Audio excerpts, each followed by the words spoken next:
In the heart of small-town America, where life often moves quietly and struggles are hidden behind polite smiles, a story unfolded that no one in the community would ever forget. It began with a struggling young woman, a kind-hearted mechanic, and a broken wheelchair.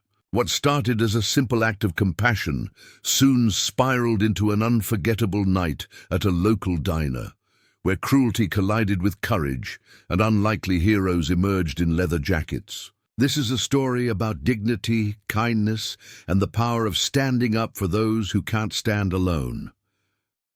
In a small town just outside Dallas, Texas, the evenings carried a certain stillness. The streets wound quietly past faded storefronts and old diners, places where locals gathered after long shifts to share coffee and gossip. Jake Collins knew those streets well. At 36, he wasn't rich or famous, but he was known. People trusted him because he worked with his hands and his heart. His workshop stood at the corner of Maple and 3rd, its windows glowing with warm light, even as the Texas dusk painted the horizon in soft oranges and purples. Inside the shop, the smell of oil, grease, and faint traces of leather filled the air. Old tools hung on the walls like memories, each one with its own story.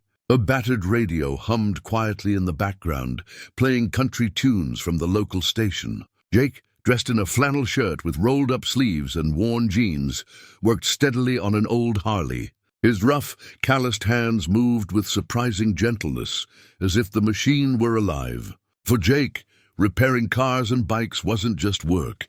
It was a way of keeping life running smoothly for the people around him. That evening, the shop's door creaked open, and the sound of squeaky wheels echoed across the floor. Jake looked up and saw her, Emily Hayes. She was 29, petite, with soft brown hair tucked behind her ears. Her wheelchair wobbled with every push, the wheels uneven, the brakes screeching faintly with each attempt to stop. She wore a simple cardigan and faded jeans, clothes that hinted at someone who didn't chase fashion, but simply tried to get through each day with dignity. Her eyes met Jake's, hesitant, carrying both embarrassment and hope. "I'm sorry to bother you," Emily began, her voice quiet but steady. "I don't have a car or bike." "But I was hoping you might look at this."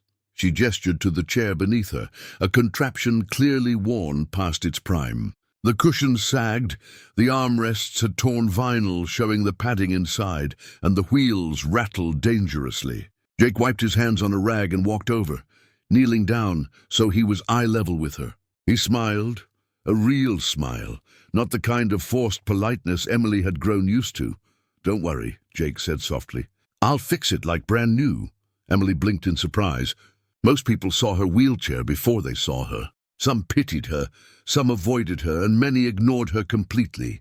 But Jake spoke as though it were just another job in his shop, nothing strange, nothing shameful. That moment alone was enough to warm a corner of Emily's heart. She nodded, handing over the chair with a small sigh of relief, though she still looked embarrassed at how broken it was. Jake studied the chair carefully, running his fingers along the frame. He noticed the bent axle, the frayed fabric, and the near-useless brakes. "This isn't just wear and tear," he murmured. "It's holding on by a miracle." Emily gave a half-smile, trying to hide her discomfort. "I can't afford a new one," she admitted, lowering her gaze. "Insurance won't cover it, and... well, it's all I've got." Jake paused for a moment, his chest tightening. Her words stirred something deep in him, a memory of his late sister, Sarah, who had also relied on a wheelchair years ago. Sarah had been only 20 when illness had taken her away. Jake remembered long nights at the hospital, the sound of machines beeping, the way Sarah had laughed despite everything. He had often fixed her chair, adjusting the wheels, adding padding where she needed it most. It had been his way of giving her comfort, of showing love without words. Looking at Emily now, he saw echoes of Sarah's spirit, not in appearance, but in the quiet strength that shone through her vulnerability. This repair wasn't just about a wheelchair, it was something far more personal. Emily, unaware of Jake's memories, shifted uneasily in her seat. She worried he might refuse or charge more than she could pay. Life had not been easy for her. Since childhood, She had learned how people measured worth too often by what someone could do rather than who they were. She'd lost jobs because of her condition, lost friends who didn't have the patience to understand. The chair beneath her was both her freedom and her prison. If it broke completely, she'd be trapped inside her small, rented apartment. That thought haunted her every day. Jake rose slowly and placed a hand on the wheelchair's handle. "Leave it here tonight," he said. "I'll take care of it." Emily looked startled. "But how much will it cost?" she asked nervously. Jake shook his head. "Don't worry about that right now. Let's just make sure you can move safely again." There was a firmness in his tone, not the kind that dismissed her concerns, but the kind that carried assurance. For the first time in months, Emily felt like someone saw her not as a burden, but as a person worth helping. She hesitated, then finally let go of the chair, shifting onto a nearby stool Jake pulled over for her. "You're very kind," she whispered, almost as if kindness was something rare she didn't often encounter. Jake smiled faintly, but didn't answer right away. He wheeled the chair to his workbench, already imagining what parts he could salvage, what modifications he could make. His mechanic's brain ticked like a clock, tightening bolts, realigning wheels, reinforcing the frame. But beneath all the calculations was something else.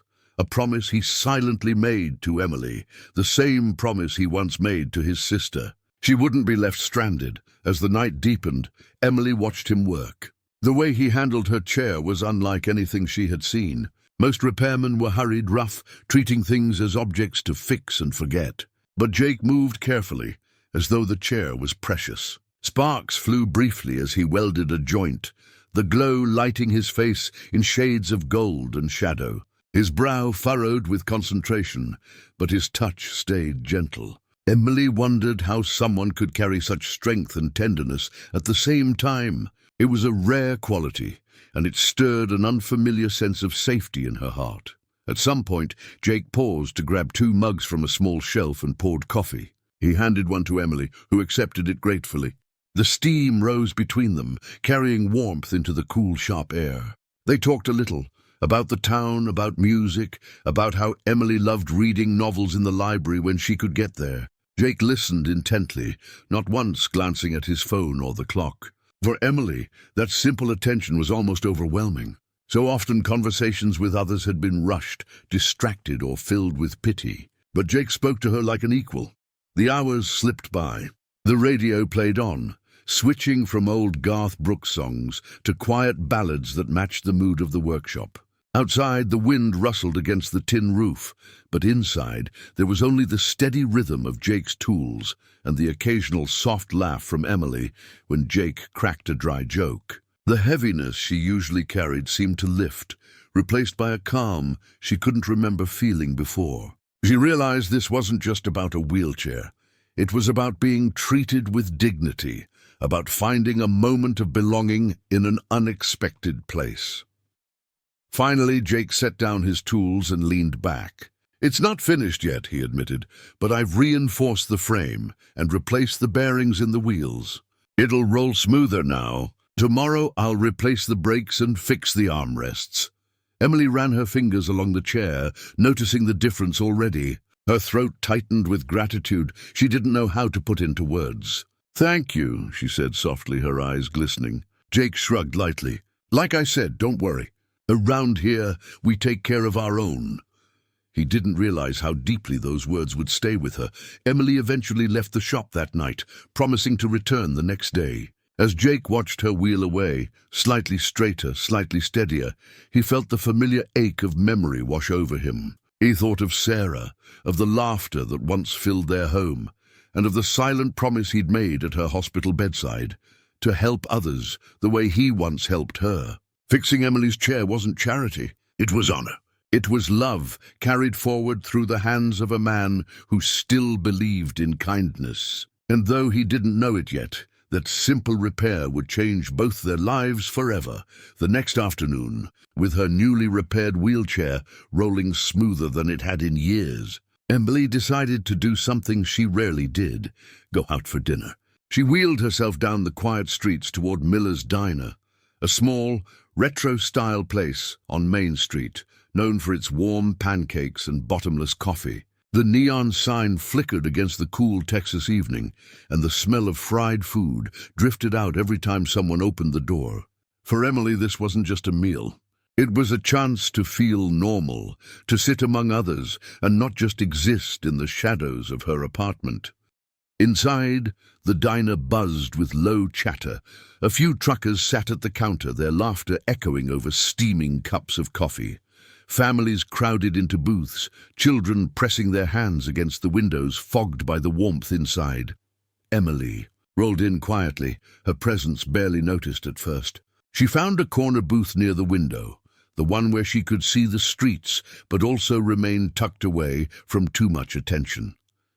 The waitress, a kind woman named Maggie, recognized her and smiled warmly, handing her a menu without hesitation. Emily ordered a simple plate, eggs, toast, and coffee. It wasn't extravagant, but it felt like a treat.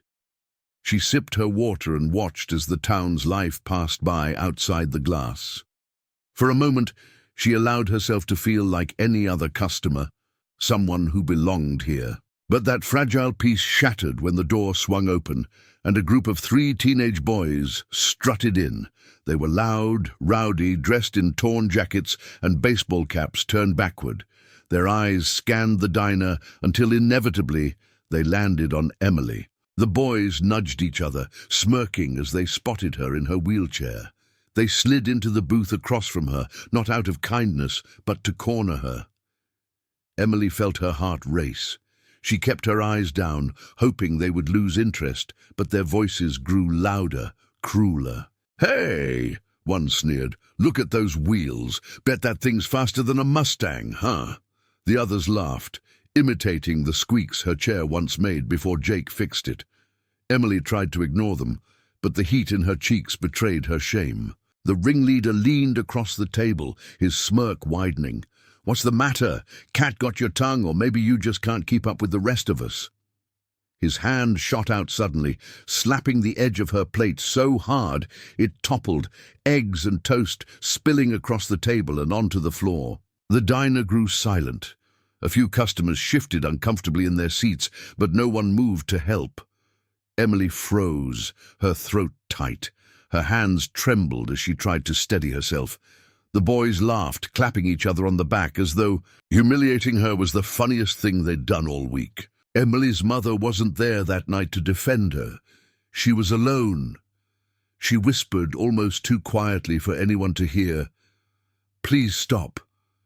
But the boys only leaned closer, mocking the softness of her voice.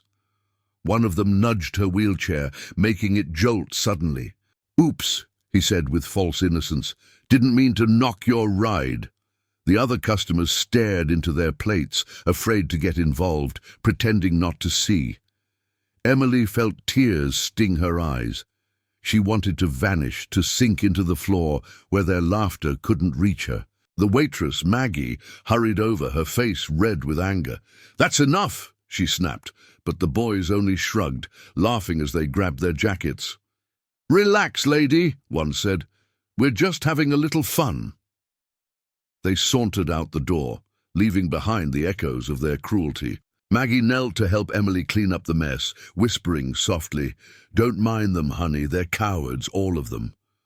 But Emily's heart still ached. She managed a weak smile of thanks, but inside she was breaking. She asked herself the same question she always did in moments like this. Why me? An hour passed. Emily sat quietly, her appetite gone. She thought about leaving, but didn't want to face the dark streets just yet. The diner had grown calmer again, the hum of conversation slowly returning. Then the bell over the door jingled, and a new group walked in. 5 bikers, leather jackets heavy with patches, boots clunking against the tiled floor. The air seemed to shift as they entered, their presence commanding attention. Conversations paused, eyes turned, and even Maggie straightened, recognizing a few of them. This wasn't trouble.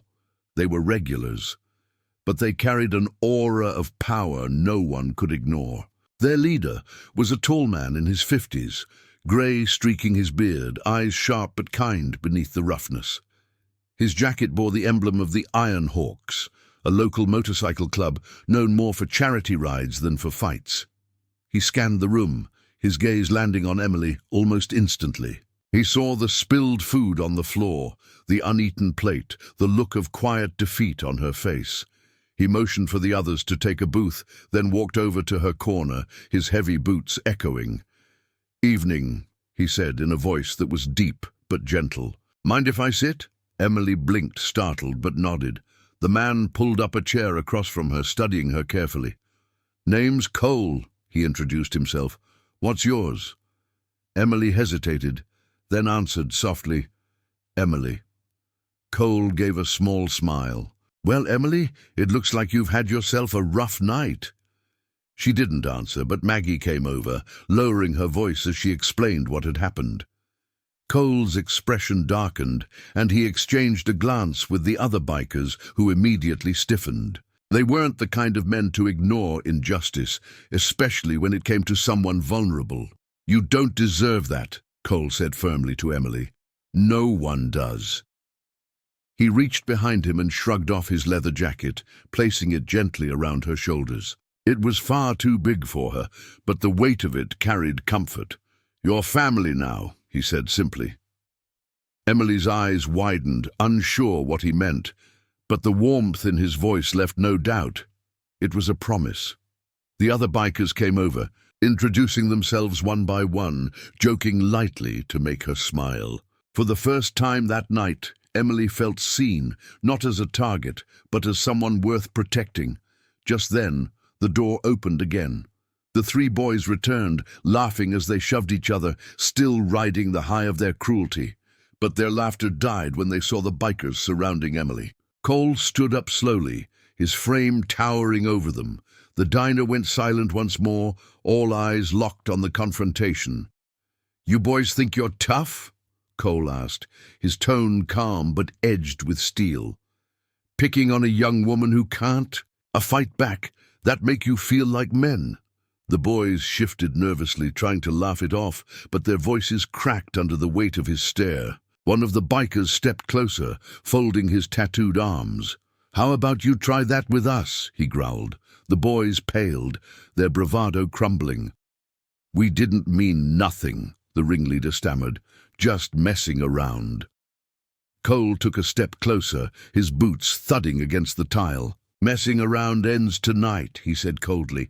"You lay a hand, or even a word on her again, and you'll answer to all of us."